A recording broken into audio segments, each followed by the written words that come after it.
রাজধানীর একটি 5 তারকা মানের হোটেল, যে হোটেলে বিপিএল এর দুই ফাইনালিস্ট দল দুজনেই আসলে অবস্থান করছে। টিম বাস দুটো দেখতে পাচ্ছেন, একটার পেছনে আরেকটা। ফরচুন বরিশাল তার টিম বাস এবং তার ঠিক পেছনে চিটাগং কিংস তাদের team bus,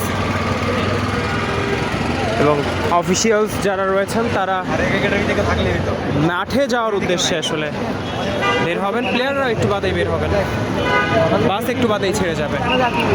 all important battle of glory ফাইনালের উদ্দেশ্যে।